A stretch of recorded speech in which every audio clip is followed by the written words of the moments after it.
घर का मंदिर घर का सबसे मुख्य स्थान होता है।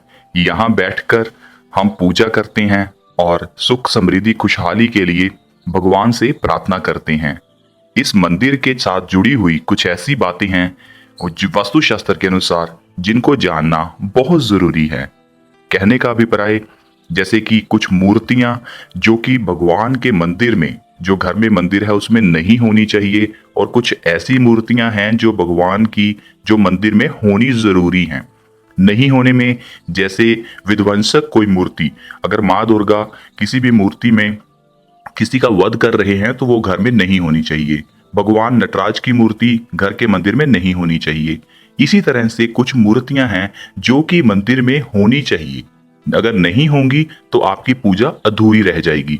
तो चलिए आज हम ऐसी ही मूर्तियों के बारे में जानते हैं वास्तु के अनुसार जो आपके घर के मंदिर में होनी चाहिए। भगवान श्री कृष्ण का बाल स्वरूप में बैठी हुई मुद्रा में बहुत ही शुभ माना गया है। इसके साथ साथ कृष्ण जी का स्वरूप राधा जी के साथ खड़ी प्रतिमा में भी रखा जा सकता है। आप ये दोनों मूर्तियां घर के मंदिर में रख सकते हैं, लेकिन ध्यान रखें दोनों मूर्तियां आमने सामने ना हो। इसके साथ साथ जिस घर में एकाक्षी नारियल की पूजा होती है उस घर में माँ लक्ष्मी की कृपा सदैव बनी रहती है और धन की कमी कभी भी घर में नहीं होती। घर के सदस्यों में प्रेम भाव बना रहे, इसलिए श्री राम जी की दरबार की मूर्ति अपने घर में अवश्य लगाएं।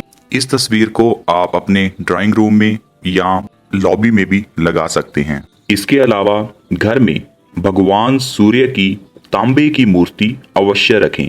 इससे समाज में आपका मान सम्मान बढ़ेगा और आपके कुंडली में सूर्य की स्थिति सही रहेगी। घर के मंदिर में भगवान गणेश जी की वो प्रतिमा लगाएं जिसमें उनकी सूंड उनके बाएं हाथ की तरफ घूमी हुई हो। सूंड में लड्डू होना चाहिए। ध्यान रखें कि चूहा भगवान की मूर्ति के साथ और उनकी सूंड में लड्डू अवश्य होना चाहिए। इसके साथ साथ ऐसा माना गया है कि जिस घर में शंख होता है उस घर में माँ लक्ष्मी जी हमेशा रहते हैं और उनके घर पर हमेशा उनकी कृपा बनी रहती है।